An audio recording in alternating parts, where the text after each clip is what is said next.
Hello and welcome to episode 31 of the LUFC Fanzone podcast. I'm Sam Miles. And I'm Jack Ellis. And each episode we'll be talking to an ex-Leeds United player or manager about their time at the club. Last episode with former Leeds United under-23 captain Hugo Diaz. And in that episode we spoke to Hugo about his 2 years at Ellen Road and making his first team debut at Preston in 2017. But one part of his Leeds career which was interesting to hear about was his trip to Myanmar with Paul Heckingbottom and the first team squad at Leeds, which was quite a controversial post-season tour in 2018. But it was interesting to hear Hugo speak about that experience, wasn't it, Jack? Because it was very unique.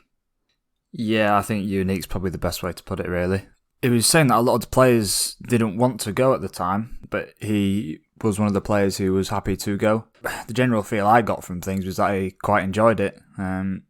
He said he loved the country. Obviously, you know, the country itself doesn't have the greatest of records on human rights and other sorts of bad things. But yeah, like I said, Hugo explained how it was a beautiful country with the temples and the scenery. And he was happy he went in the end because although it was a once-in-a-lifetime opportunity, he did get the opportunity as well to play in the first team. And although the games probably weren't remembered for the right reasons in terms of the score lines, it was a good opportunity for him personally. Yeah, and it was great to speak to Hugo about his time at Leeds and his love for Leeds as a whole, because even though he was only in Yorkshire for 2 years, he has a huge amount of respect for Leeds and as a city, as a football club. So if you missed that last episode or any of our other shows, they're all available on Spotify, YouTube and Apple Podcasts, simply by searching the LUFC Fanzone podcast. Just before we go into today's show, today's episode is sponsored by the Mystery Football Kit Co. So the guys over at Mystery Football Kit Co have reached out to us and happily agreed to sponsor the podcast and support us as a small business ourselves. They are Leeds fans, and what they are offering is a Mystery Football Kit Box. And if you're not sure what a Mystery Football Kit Box is, it's the opportunity to get your hands on a shirt you might not have got before. It's from any team, from any time, including this season as well, all over the globe. All you have to do is select your size on their website, as well as any kits or colours you don't want to feature in your mystery box. So obviously you'll be selecting no red kits in that category straight away. And your very own mystery shirt will arrive on your doorstep, and you won't know what kit you've received until you open up. All of their shirts are handpicked to each order, and every item is of high quality, and I must emphasise as well, genuine, brand new football shirt from either this year or any previous year from any club around the world. And because of our partnership, as well as the fact that we like to look out for our listeners, if you enter the code LUFC Fanzone at checkout, you'll receive 10% off your order. So make sure you head over to Mystery Football Kit Co on Instagram or www.mysteryfootballkitco.com to check them out, and make sure you add the discount code LUFC Fanzone at checkout. But on to today's show, and as the Premier League season has come to an end, we thought it'd be a good idea to create an episode with all of the best bits from our podcast, which we recorded throughout the 2020-21 season. So in this episode, we've compiled one highlight from our last 30 shows, put them all into one big podcast, so you can hear all the best bits from our guests throughout last season, ranging from Lee Chapman to Giuseppe Belluschi, Steve Evans to Howard Wilkinson, and even a refresh about what Deco had to say about Rafinha's future at Leeds along the way. The episode starts with former Leeds United goalkeeper Casper Ankergren, which was released at the start of August last year, and in this clip Casper was speaking about his greatest ever save, which was at home to Hartlepool United in 2007. I remember this quite clearly, I had to move from, because at the time I didn't have a house or a flat or anything, so I had to move the day before the game. I had to move from one flat, from like a hotel apartment, to a different one. And I remember just moving the day before. I got to bed really late, and for the game over, I thought, oh no, I don't feel like I'm on it here. Do you know when that didn't feel right? But and then that's the weird thing about football. I end up making one of the best saves I've ever made in my whole career. I do remember it quite clearly, like the free kick and a header, and somehow, I don't know, I think I might have touched the ball. It's high to my left. Somehow touched the ball onto the crossbar and then trapping the ball on the line for some reason. That is, for me, the best save I made in my career, I think. Despite Leeds losing the match 3-2, you put Leeds 2-0 up with a fantastic volley in the first half, which eventually won Leeds' goal of the season. What can you remember about that volley?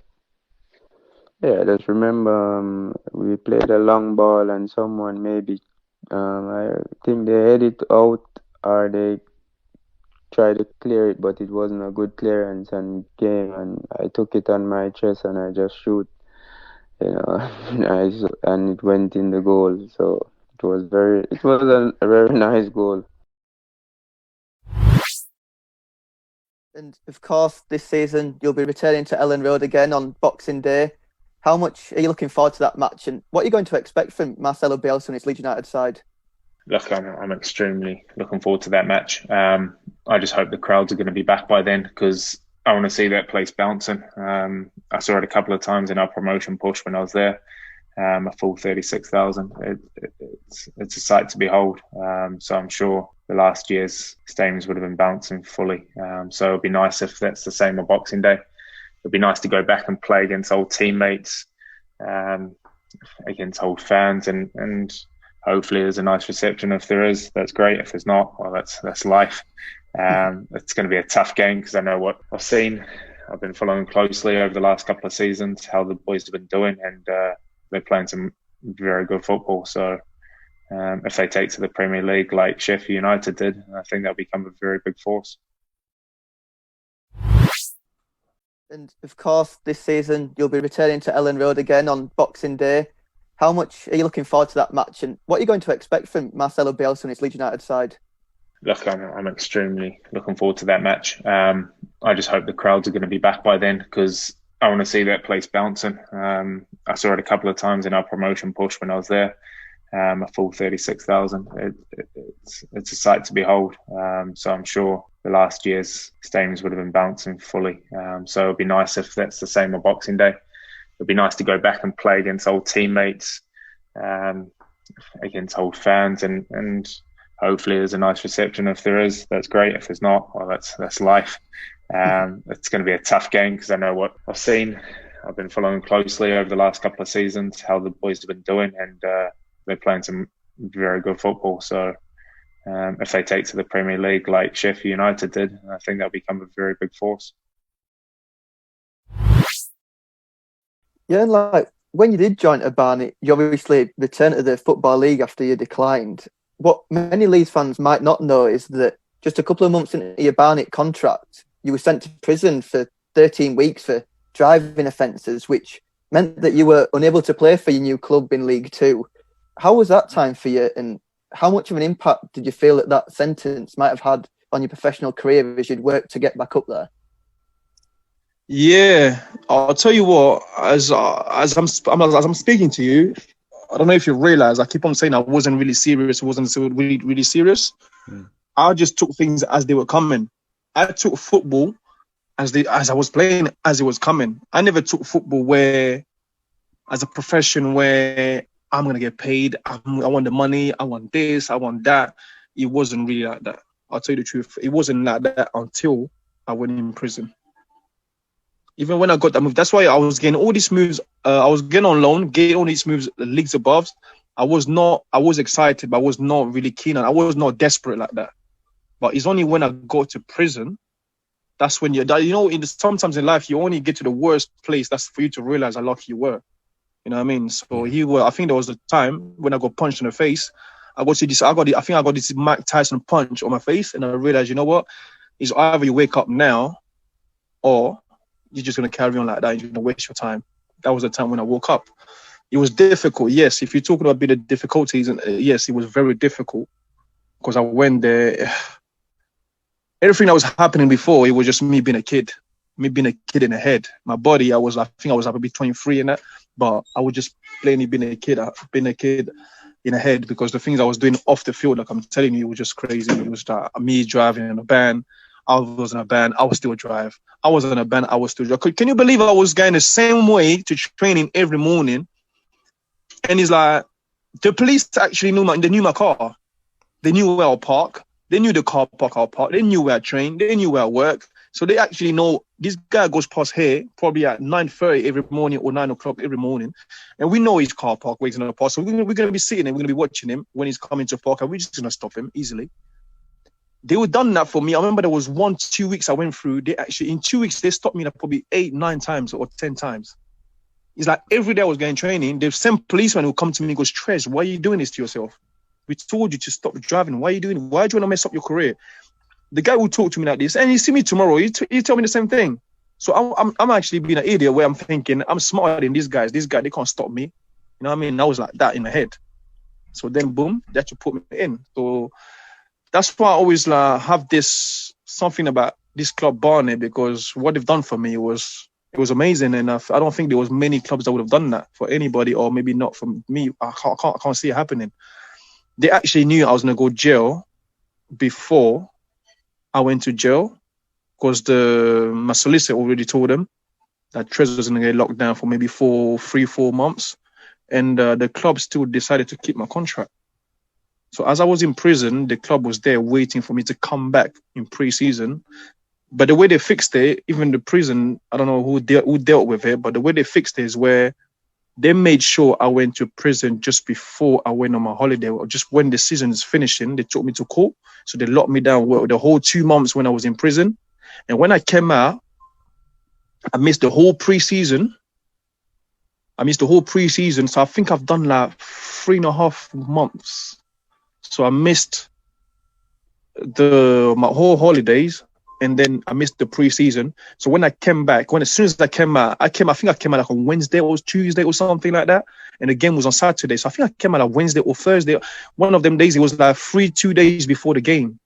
I came out in a second match of the season. So I didn't have no pre-season, basically. My pre-season basically was 2 days when I came out of prison. I came training, I was running for one day, came run the other day, and Saturday there was a game, I was on the bench. That's how it was. Yeah. So it was crazy. And I came out, and the shirt that they saved me, they had to give me size extra bigger, because I just got big. I just went to the gym, I started putting on size. It was like, I came out and my mindset completely changed. That's when I really realized, you know what? I need to sort myself out now, or before I just regret one day, because life, you only live once and time flies, isn't it? So that's what happened, really. I pushed myself up and I thought to myself, it's time to stand up and be real. And that's what I do for the kids now. Obviously, you're probably going to talk about it later anyway. So that's when I woke up. That's when I realized, you know what? It's a time to kick off. Yes. Leeds won the match 3-2 and put the pressure back on Manchester United.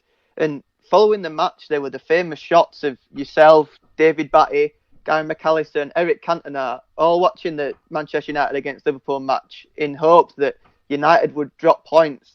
Whose idea was it to all watch the match together, and just the four of you rather than the whole squad? And how optimistic were you that Liverpool would help Leeds out? Well, I knew I used to do a lot of TV work at the time, a lot of punditry with ITV. And Trevor East, who was the head of ITV Sport, called me on my mobile on the way back from the game from Sheffield to Leeds, and he said, "Listen, it's all on this game now, Man United Liverpool. Can we send a camera crew round to your house, and then if you just invite 3 or 4 of the players to sit with you, and we'll sit with you watching the game, and you know you could win the title today. Today you could come away as champions." So I said, yeah, that's fine. You know, I was into doing lots of TV at the time. So I had the only people who would turn up. I mean, I think I asked people like Strachey and John Nukic. They all said no. And the only ones who said yes was Gary, Mac, David, and Eric. I don't think Eric knew what I was asking him to do. But anyway, he ended up being there.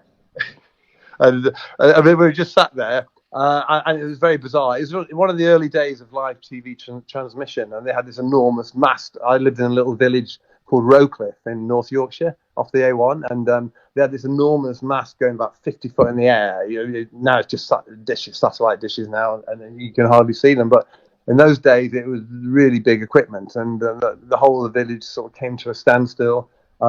We were watching the game, and obviously Liverpool did us a fantastic favour. We were champions, and then after the game, we were just stunned, and we were being interviewed. I think it was it John Helm? I think John Helm was interviewing us, and we looked like we were attending a funeral.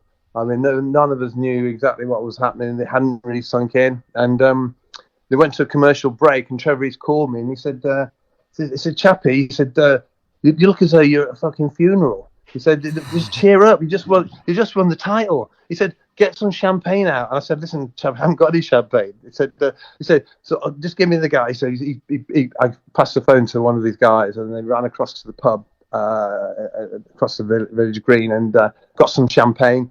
We opened the champagne in time for coming back from the commercial break, and we still looked as though we were attending a funeral.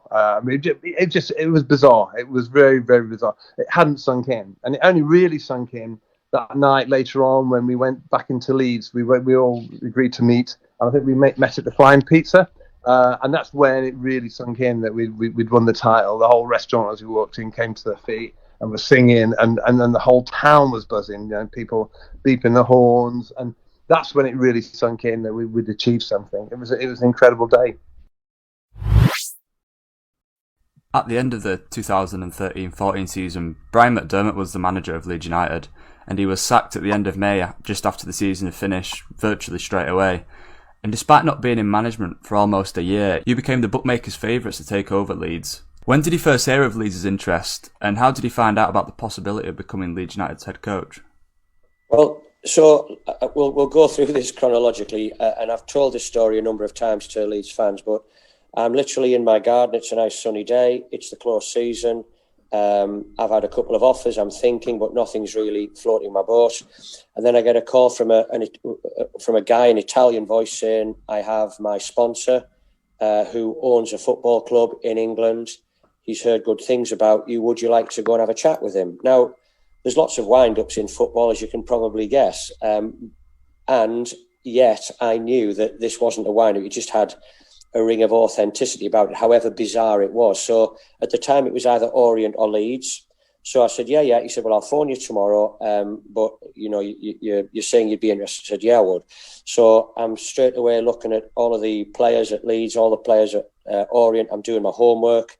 Not talking to anybody because obviously I don't know which club it is, and it could have been something else.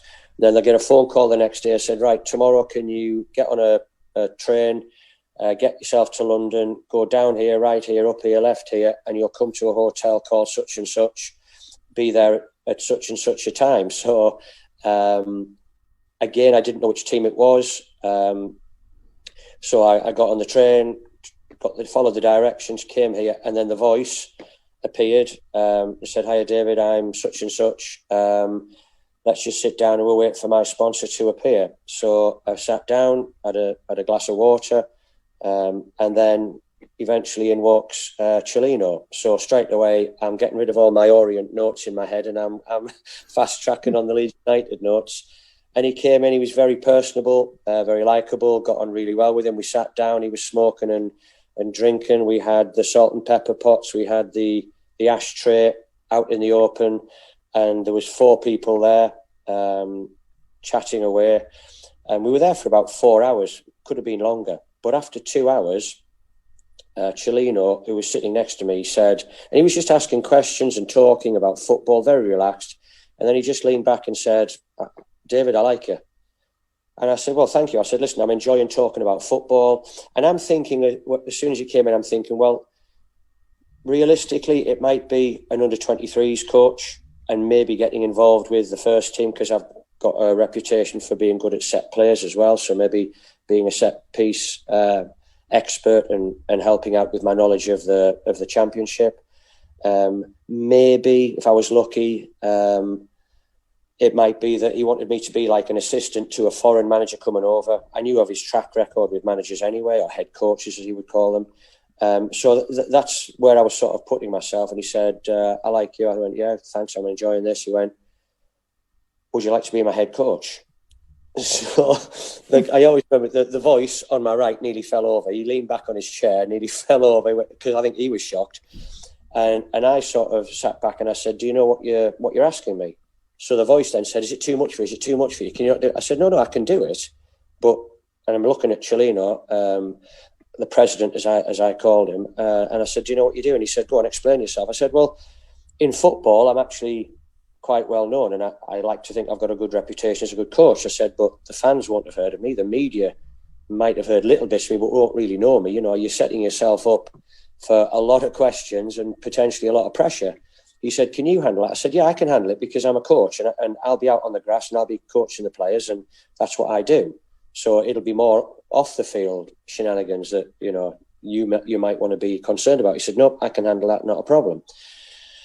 So we shook hands and he said, I'll be back in touch. Didn't promise me it, but he said he was thinking about it. So I've gone away. The next day, from nowhere, I've come in the betting. I am not a gambler. I did not put any bets on. So somebody, I have to guess, in that meeting thought David Hockney has got a good chance. I'm going to put some money on. So straight away, the voice calls me in a couple of days and said, you've come in from nowhere on the betting. The president's not happy. It's all off. I went, well, listen, fine. I hadn't got anything, so I didn't have anything to lose. I said, fine. I haven't done anything wrong, but if that's how he feels, not a problem.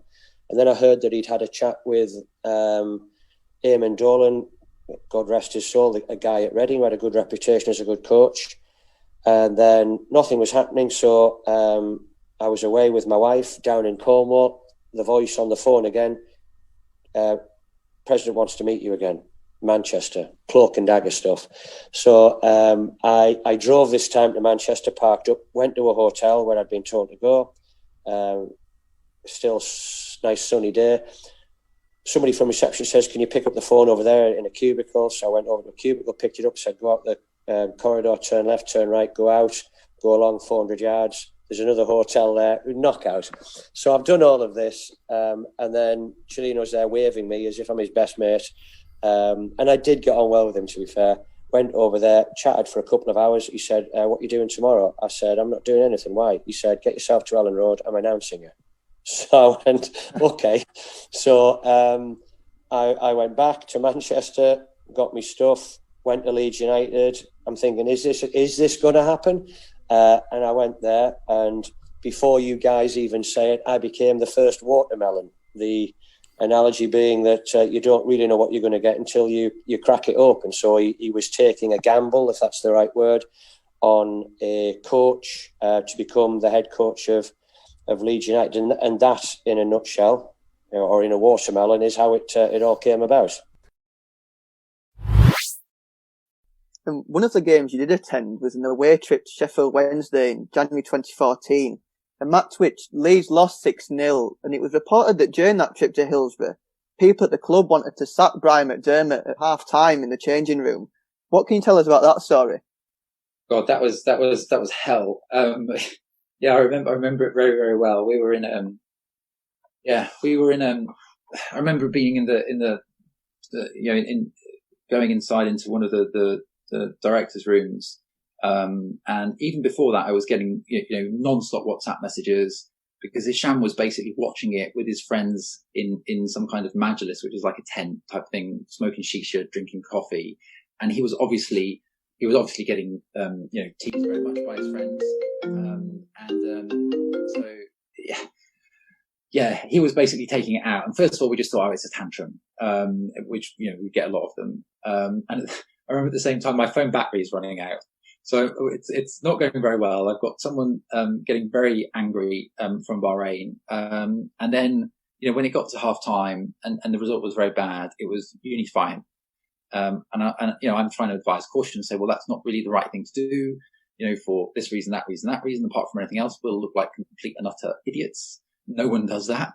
We've got no one to replace him with, et cetera, et cetera. You need to calm down. And then, I carried on having those conversations with my battery literally trying to run out. So I'm trying to find a plug to charge it with. And one of the last conversations I had with him, he was basically, well, if you don't do it, I will call the BBC myself now and tell them that we fired him. And then my phone ran out of battery and I was just like, bugger. And what do you do? I remember at that time as well, I don't think Salah was around, but I remember trying to get hold of him and I was contacting him all the time. Can you talk to Hisham? Talk to Hisham. Ultimately, that didn't happen. But the instruction was very clearly given to do it. And, if you'd worked on the knee-jerk reactions of Hisham, that would have happened and would have seriously damaged the club. And it was just, and again, that's down to the fact that they didn't know what they were doing. They didn't have relevant experience. They were not patient. and they were becoming increasingly desperate in terms of getting someone in, and very short term kind of look on the club. Someone loses at one point, you don't fire them the next day. You've got to have more of a medium to long term view, and they just didn't have that. And that was that. I mean, that day for me was absolute hell. I remember it really, really, really well. And they'd also tried to call Brian as well several times, because after the match when I was talking to Brian, I think from memory I even went during half time, or I messaged him saying, "Don't answer your phone." It was I think it was half time or afterwards. I told him not to answer his phone from Bahrain, and he didn't. But I was worried that they were going to contact him direct, and they had. They tried to contact him direct and probably fire him straight away. With the fifth coming away to Charlton on the penultimate away game of the season, although Leeds did lose the game 2-1, the match is more remembered for the fact that yourself and 5 other Leeds players didn't travel to Charlton that day and pulled out of the side just one day before the game. Would you be able to tell us what happened that day? Because there's been a lot of claims from various people such as Sol Bamba and Neil Redfern about their opinions. However, no one's actually said their opinions from the people that have participated. Sì, tutti gli altri 5 miei compagni erano realmente infortunati. Io non lo ero, avevo giocato tutte le partite ed ero un giocatore, credo, in quel momento importante per la squadra, e tutta la settimana ero negli 11 titolari per affrontare l'ultima gara, e l'ultimo giorno, senza dirmi niente, l'allenatore, senza darmi una motivazione, una spiegazione, non mi faceva giocare, sbagliando, reagendo d'impulso, reagendo istintivamente, qual è il mio carattere, decisi di non andare in trasferta. So yeah, basically that day, at that time, all my other 5 teammates were actually injured. The only one not injured was me. But what happened is that at that time I was a crucial player for Leeds, because I used to play all games, and even the coach, he tried me in the starting 11 the whole week, and then all of a sudden the day before the game, without giving me a proper explanation, he just didn't let me. He just excluded me, and for that reason, I decided, probably even wrongly, I acted instinctively, and I decided not to go to Charlton with the team. Ma io ero sicuro che Redfern, l'allenatore, e la moglie che lavorava all'interno del club, erano, dal mio punto di vista, erano loro due che facevano uscire queste notizie per farli fuori. But I'm quite sure that it was Neil Redfern. Redfern, yeah. And his wife as well. They used to work at the club. It was them that used to spread all these fake news in order to send me away, to get me out of the club. So, just say, for example, if Neil Redfern would have started you in that match at Charlton and would have put you in the starting 11, would you have been willing to play and fit enough to play that match? Una domanda che mi offende. Ho fatto tutta la settimana disponibile. Io non sono partito il giorno prima di partire il ritiro per Charlton, non sono partito, avevo fatto l'allenamento. Ma quando ho fatto la formazione, che prima ero titolare e poi non mi ha fatto giocare, ho deciso di andare dentro lo spogliatoio e non partire.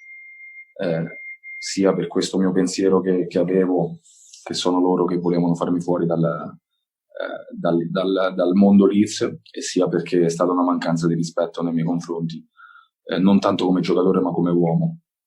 E poi questa domanda mi offende, perché io ogni volta che scendo in campo, al di là dell'obiettivo che ci possa essere, anche se in quel momento non lottavamo né per retrocedere né per salire, ma io ho sempre dato tutto me stesso, come se fosse il match più importante della mia vita.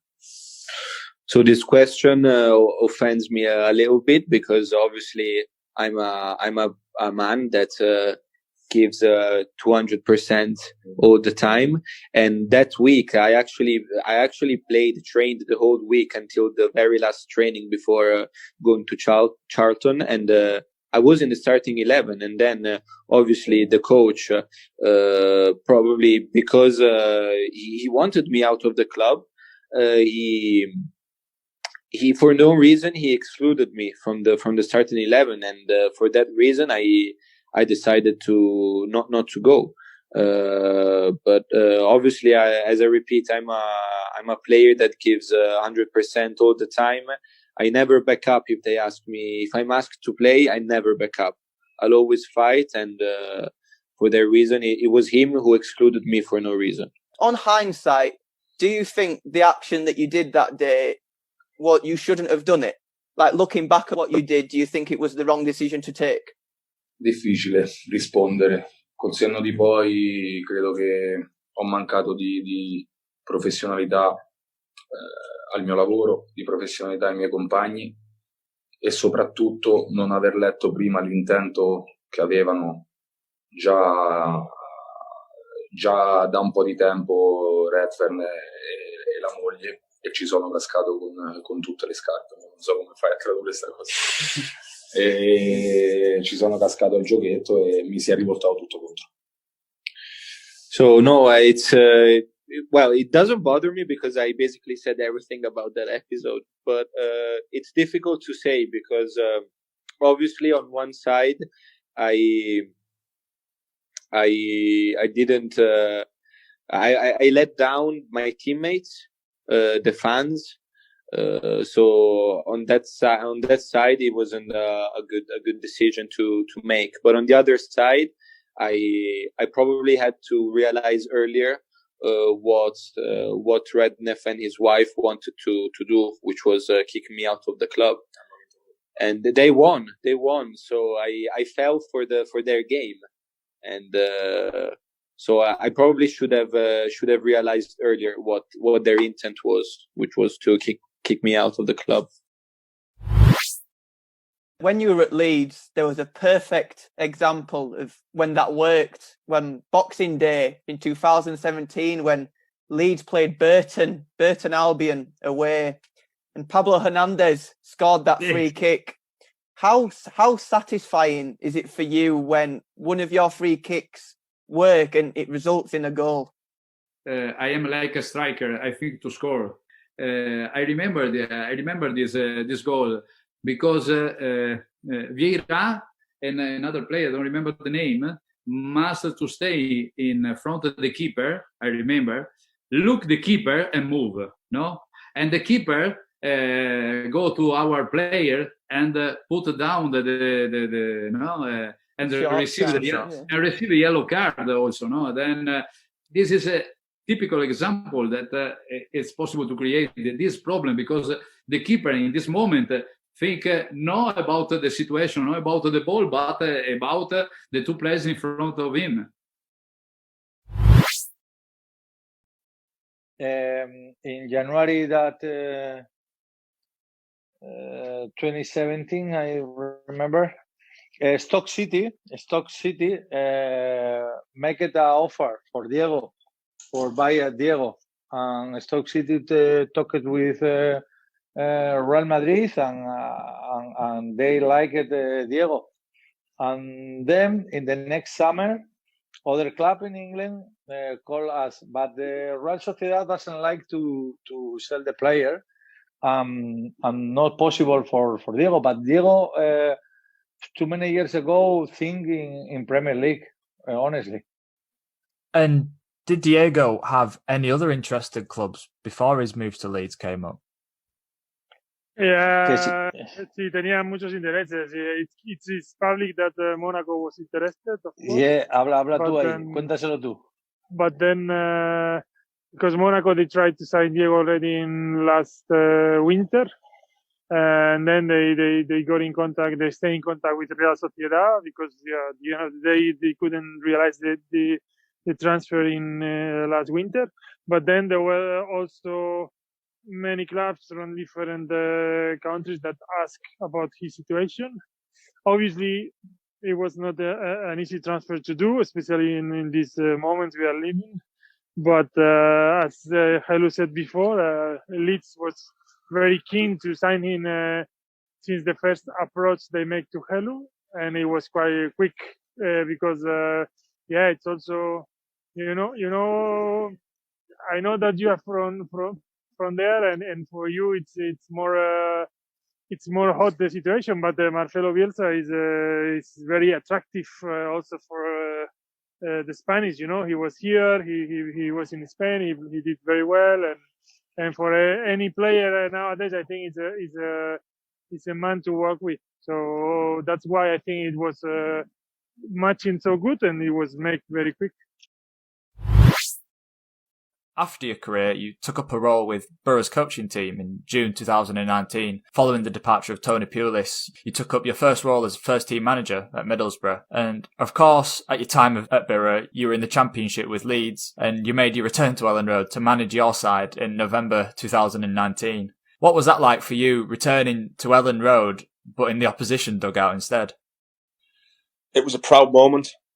A proud moment for me to do that, to be the manager of my hometown team, playing against a club that I absolutely adore and I owe so much gratitude to, and the things that I'd done in the game, I couldn't have done it without Leeds United, really, and the coaching that I got and the development.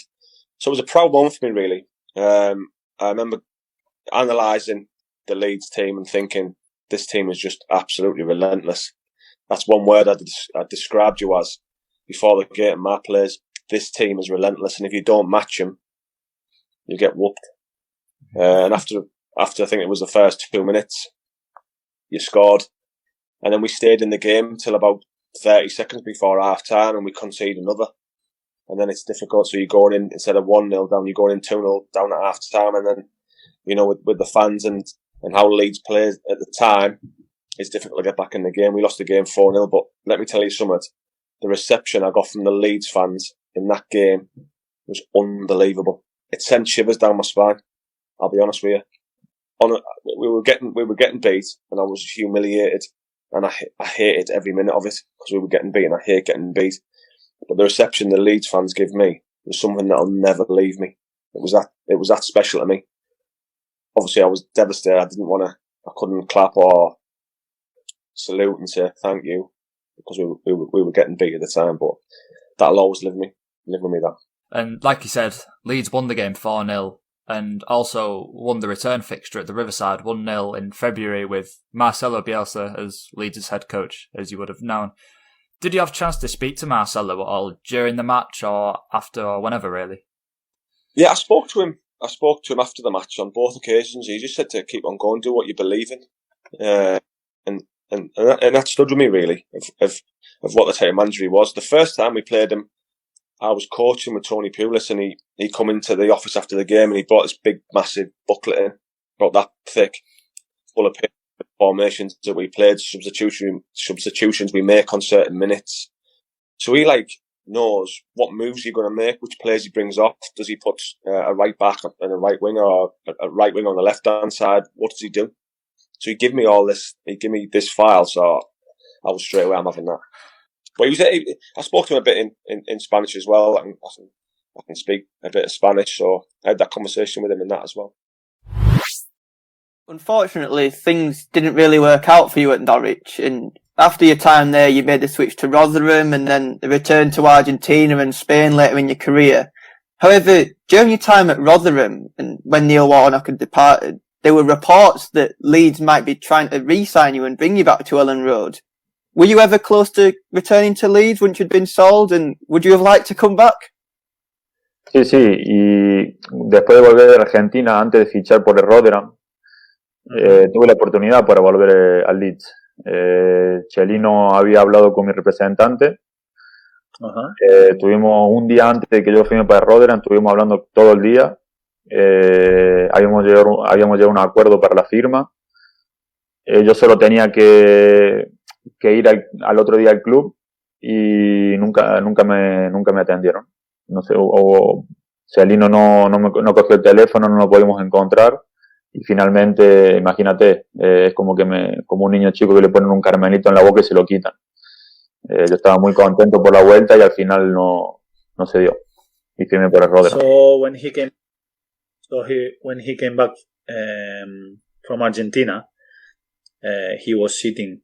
¿Cómo se llama el tipo? Chelino. So he was sitting with Cellino and his agent, and the day before that he signed for Rotterdam. He was dealing with Leeds United to re-sign him, and he doesn't know, his agent doesn't know for what reason. When everything was done, the next day they never get back to them. They didn't pick up the telephone. They never answered the phone calls, and they were a little bit upset. But obviously they had the opportunity to go to Rotterdam, and that's why he decides to sign there. But obviously he's saying that he was really, really happy at that moment, because obviously for him Leeds United was his home. Let me tell you a little exclusive for your show. You'll know the night, I don't know the exact dates, but when I came out of Leeds, we left it a few weeks and then went off in different little holidays with the family. And you'll tell me the dates, guys. Leeds United were away to Fleetwood in the Cup. And they were losing 1-0. Massimo Cellino called me, I was at dinner, and there was 15 minutes to go in the game. And he said to me, "Coach, where are you?" I said, "In Cyprus." He says, "Coach, we lose this game, I want you to come to Leeds tomorrow." And wow. And you can imagine my disappointment when my wife looked across in the second minute. As much as I was happy for Leeds and thinking about the fans celebrating, I was devastated for myself. I never then heard from Massimo for about 2 months, and he called me up just to say, "Coach, if we'd have lost that game, you were coming back." Oh, wow, double whammy, you know. So I still want the club to be successful, and I think Marcello will make them successful and take them back to where they belong. And everyone knows it's when I got the job at Leeds, Alex Ferguson, who doesn't like Leeds, but he purposely rang me up and said, "Son, you're joined one of the top 6 clubs, if not top 3 in British football." And Leeds United were in the Championship. He said, "Don't tell too many Leeds fans I told you that," but he did. And so it was an absolute pleasure and a huge part of what I'll always remember when I'm not managing it anymore. When you are so young and already starting as the youngest goalkeeper in Europe, for sure there is big club that have interest, that are following him. But right now he's in Leeds, and I mean, it's what we thought before. He's playing, he's starting. So it's the bottom line in a historic club. He likes the club, he loves the club, and perhaps in 1 season, in 2 seasons, you have club like Real Madrid that will knock on the door. Who knows? But in 2 or 3 seasons, where Leeds will be, I don't know. I think perhaps if you keep that sport director, that coach, if the players keep improving year after year like they are doing, I think the president is right. They could be in the Champions League quickly. And if Leeds is in the Champions League, trying to win a title with Leeds, I think it's more beautiful than winning something with Juventus, Real Madrid, or Bayern. So, I mean, right now he's playing, so no, it will be a bad idea to go to a top club to compete for number 1 and be number 2 for 2 or 3 years and not play. It would be a bad idea right now, and in the future, as we said, with Bielsa, with Victor Orta, and with and if Bamford, Ayling, Dallas, Cooper keeps on improving game after game, who knows where the club can go. And to play top football, to play the title or Champions League in Leeds, I imagine, it didn't happen since a lot of years. If Champions League or the title competition for title is back in Leeds, it will be exceptional, tremendous. So to live things like that, I mean, football is about emotion too, not only saying, okay, I played for Juventus, for Real Madrid, for Bayern.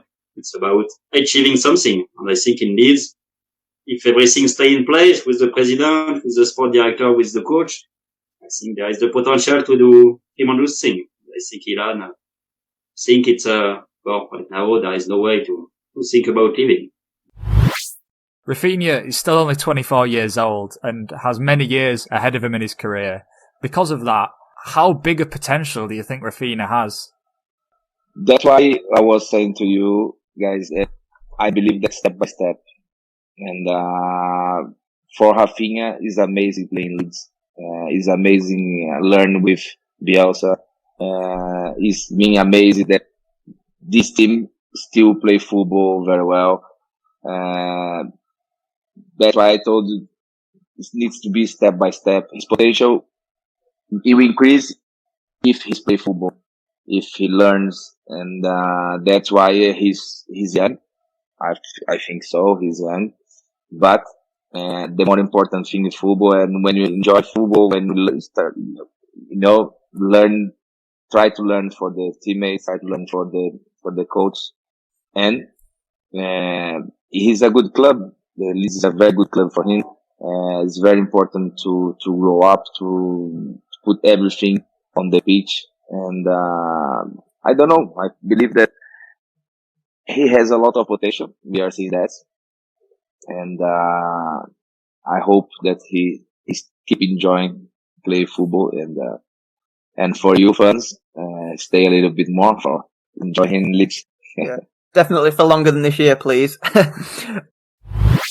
Football did resume to some sort of normality in June, albeit without the Leeds supporters, which you mentioned earlier. And after continuing the good form, Leeds did manage to secure promotion to the Premier League on the 17th of July, which was one day after Leeds beat Barnsley at Ellen Road because of the results from other matches.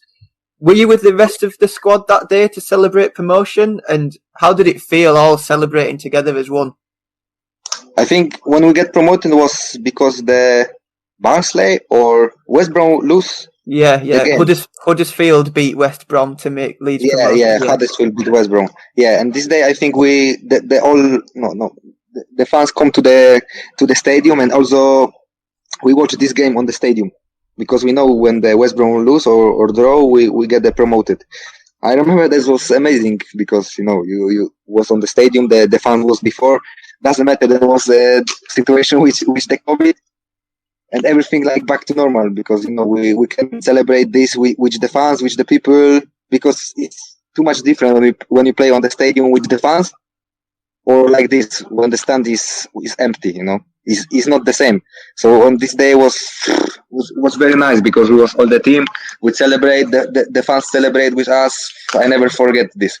But also we celebrate I think 3 times or 2 because after derby we should get the promoted from the first position, and after the last game when I make a debut was I think against Charlton.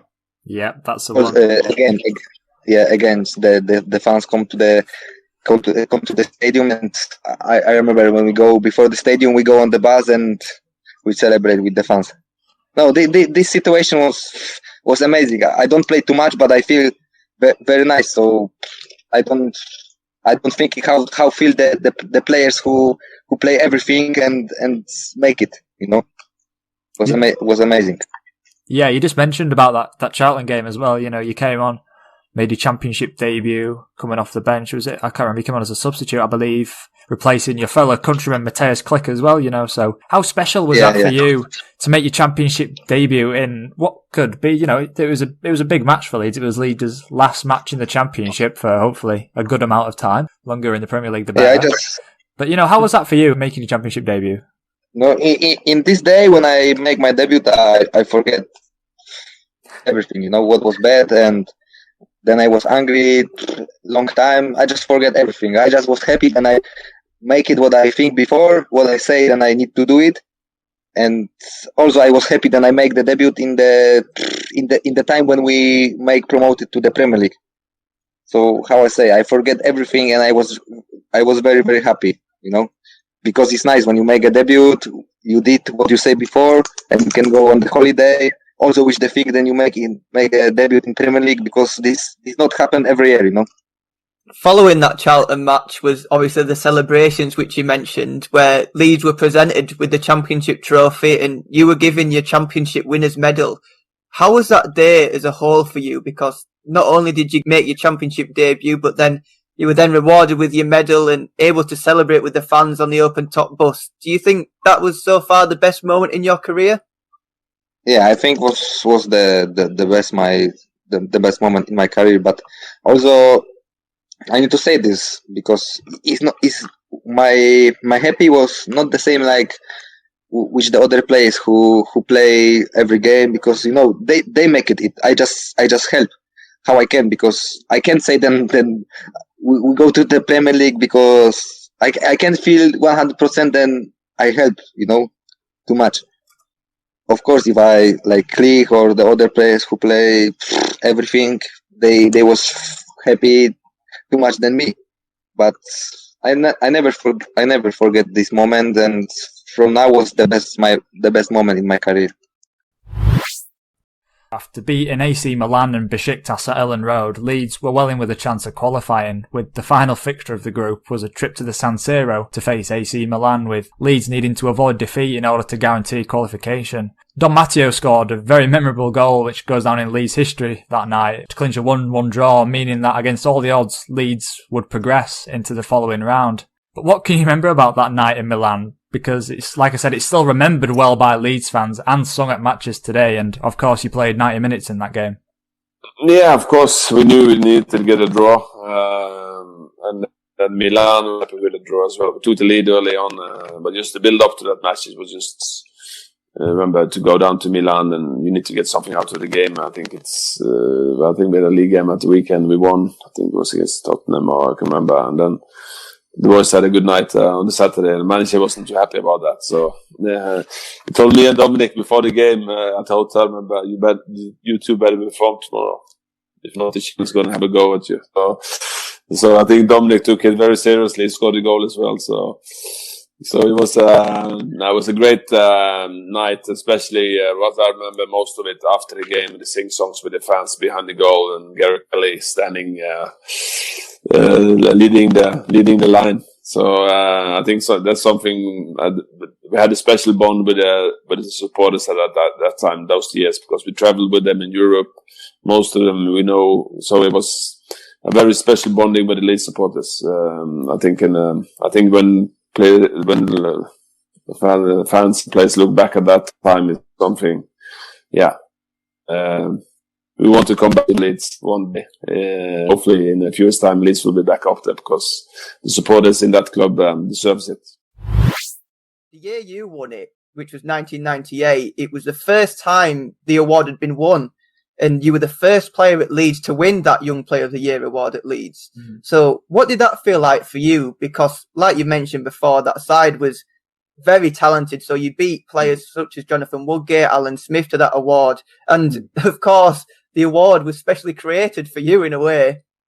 Yeah. It's, it was really special, to be fair. It was, with mentioning all those names that you did now I think it means even more, because it just, in a sense, it put me in a really good place and in a really good position as well to move on further as well. After I won the Youth Player of the Year, I made my debut as well in the FA Cup against Portsmouth, and I was traveling with the squad. I was training with the first team almost every day, and I was regular in the reserves as well, scoring goals and doing a lot of good things. And so for me, that season was a learning season, and the next season was going to be the season I was going to progress a little bit more, if you may call it that. And then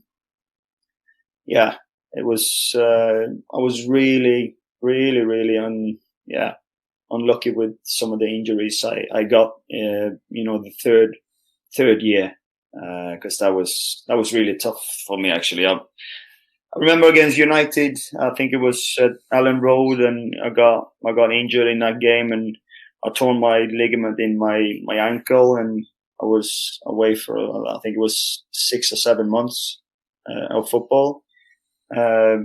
Remember the first game back against Bolton at Reebok Stadium, reserve match. I broke my arm, so that was actually the first game back as well. So it was just a crazy time for me. I was so unlucky, and I think for me, I definitely think it could have been different for me, because I got offered a new 2-year deal with Leeds at the time when I came back, but I was only 19, 20 at the time, and I was really far down actually, because there was 1 year that was just lost. It was gone because of injuries, and it's not the same. If I compare England to Norway now, it's just completely different. If you're injured in Norway and you come back from injury in Norway, it's okay. There's only 1 or 2 you're competing with. If you come back in England, if you've been away for like 6 or 7, 8, 9, 10 months, you come back and compete. You compete against 6 or 7 guys. So, the level of competition, the level you have to, the mentality you have to have as well to come back and bounce back. It's something that is really hard. It's, when I see back, I could have kept going, but I was in a place where I think I have to restart my career. So I went back to Norway at the time, and I started building myself back up again, because, it's nothing to do with I didn't want to stay. As I said, I got a new offer, but it was something with my mindset at the time that I needed to switch on and move back home to start over again. That season, Leeds won 26 games in the Championship, which was almost double the amount of the previous season. And as a result, the side finished 5th in the league, which meant that the side finished in the playoff places, of course. But one of them 26 wins that season was a 4-3 win against Southampton at St Mary's, with Southampton 3-0 ahead with just 20 minutes of the game remaining. But Leeds pulled 4 goals back, including a penalty from yourself to make it 3-3, to record a famous away win. But what can you remember about that win at Southampton? And what did it show about that Leeds United side to be able to pull back 4 goals to get the win when the game seemed over? It's one of them games that, again, if you very rarely see a game like that. We were so far off the pace. I was on the bench, thankfully, for I think I must have come on in 60, 65 minutes when we were getting beat 3-0. So, again, hopefully I helped turn the game around when I come on as a sub, because we were so poor. And again, I can always remember it was such a long journey down the Southampton. You get down and you're underperforming, you're 3-0 down. And we felt at the time as if, as I kept saying, this was going to be our year. We were going to get promoted. Southampton were a good side. I think they had previously been in and around the Premier League, so they had good players. I think Jamie Redknapp was possibly playing, and Quasi and Danny Higginbottom, and I think Anthony Niemi in goals. So I always remember 3-0 down, we're thinking, well, this is going to be a fun journey back. So we get back, and I think Paul Butler, if I remember correctly, Paul Butler probably got the first goal. Can't remember who got the second goal. I got the equaliser and a penalty. And then, again, I know obviously Leeds fans and whatever else, a good friend of mine, Liam Miller, who sadly passed away in the last number of years with cancer. I used to drive. I lived in Manchester at the time. Liam lived in Manchester. So we were driving together at the time. And again, when I do look back at not only the result that day and the performance, the supporters that day, 3-0 down, they're probably sort of thinking, again, like we were thinking, what an absolute waste of a journey. And I would imagine there may even have been a few who left the ground that day, despondent in the performance and the result. But when you looked at the celebrations at the end, when we started getting one back, you got the second one back, and then all of a sudden you're thinking there may just be a little bit of hope here. And then you get the equaliser, and you're sort of thinking, wow, we're out of jail here. However late, I got the penalty and the equaliser, and then Liam Miller scores a goal, which again, some of the games that you play in for clubs and international, you're trying vividly and you can't remember the lot of it. But I always remember the supporters that day. They were basically on the pitch at St Mary's. We were kicking hoardings, the sponsors and whatever else. And whatever Leeds fans had actually left, maybe they were just outside having a smoke or a drink, or basically I'm not going in to watch that crap at the time. But when we actually got the equaliser and the fourth goal to make it the winner, there looked as if there was double the amount of Leeds support somehow. That somehow got themselves back in, or somehow that maybe sort of got themselves back in from the toilet where they were watching and hiding from. And when we actually got the third and the fourth goal, it actually looked as if not only was there a big crowd there was more Leeds fans. Maybe it was the ones who had no tickets outside and couldn't get in, had maybe somehow found their way into the ground. But it was an incredible day, incredible atmosphere, and one again, when I look back on, I always look back fondly and sort of remember Liam Miller scoring the winner that day, and the outcome if Liam hadn't scored, but it would have been so much different. There were them famous shots on BBC of Lee Chapman, David Batty, Gary McAllister and Eric Cantona all sat on the sofa together with the BBC cameras pointing at them, watching the game live to get their reaction. But where did you watch that Manchester United game against Liverpool, and where were you when Liverpool beat Manchester United, which of course meant that Leeds won the Division 1 title? I was at home, and Bill Fotherby and his wife were at home with me, and we had Sunday dinner. I said, no, I'm not going to watch the game, and I don't want to know the result, and so on and so forth. But our young son Ben was just about old enough to realise what was going on, and he'd got a television upstairs in his room. And about halfway through lunch, he came wandering down the stairs and said, "Dad, I think we've just won the league." And after that, there was a gradual party developed, which finished about 2 a.m. that morning with people turning up, uninvited but welcome, including Dave Bassett and his wife, who turned up to say well done and so on and so forth. And as is normal with Dave, was not going to refuse having a laugh and a drink. So, it was a long night. But an enjoyable night. Right, well, what's the point in me sitting there watching the game and I've got no control over it. I can't do anything about it. And if I'm going to be tormented, I'd like to be tormented at the end when I know Liverpool have win, rather than at half time when they're 3-0 up or whatever. Manchester United, have won. But so it's just a question of self-preservation, I suppose. It was reported that he had a very unique start to life at Leeds, and in his very first training session made the players pick up litter from around the training ground. So was that true, and if so, what was that experience like for you? Yeah, that's true. He tried to make us think about the most important in football, which are the fans. So for me, it was I understood the reason in that moment that I make like one training more. So it's training for life, I think. What changes did Marcelo have at Leeds when he arrived? Because as well as a litter picking, like you've just talked about, it was said that he changed quite a lot about the football club as a whole when he joined, such as the training ground, the training sessions, and just the general atmosphere within the team. Yeah. In my opinion, for me, he's one of the best coaches in the world. So, and he is very hard worker. So I think he tried to change everything that could help to improve. And also he made a very human group. And that's very, very important in one dressing room also.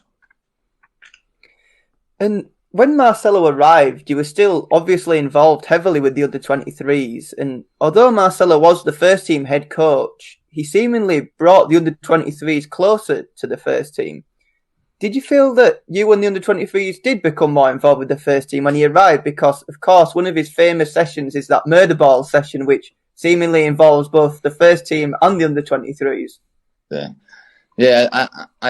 All the under-23 players, we had a lot of chances to go training with first team, to make these strong and physically trainings that he made. So for me, it's unbelievable experience to come train with one of the best coaches in the world. Yeah, and his first pre-season game was at York City, and that season, all of Leeds' pre-season fixture was in England, but that York City game in particular was a game that you featured in and came on as a sub. So what can you remember about that game and playing under Marcelo Bielsa, and what was the difference between playing under Bielsa and maybe Paul Heckingbottom, which you did in the previous season? Yeah, to be honest, I before he came to Leeds, I knew some of his style because he was coach of Athletic de Bilbao, and I told you before that for me he's one of the best coaches, so I knew more or less. And training with him, I could know. I could learn some things that I never trained, for example, in my career.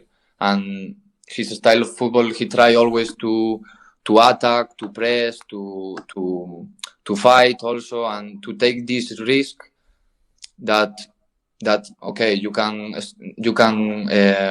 score 3 goals and you can receive 3 goals, but at the end it's very how can I say, very emotional game, very good for one person that is in the TV watching the game. For example, when I was here, I tried to watch the game because I enjoy the game, and sometimes in when you see some games you don't feel this. And that brings it then to the end of season compilation episode. We'd just like to say a huge thank you to all of our guests for their participation and speaking to us, for allowing this podcast to happen. And of course, to all of our listeners for their support on the show and helping us to achieve the success that we've had in the podcast charts throughout the 2020-21 season. We'll be back again next episode with another guest and a former Leeds United player, so stay tuned for the release over on our LUFC Fan Zone Instagram account. Thanks for listening.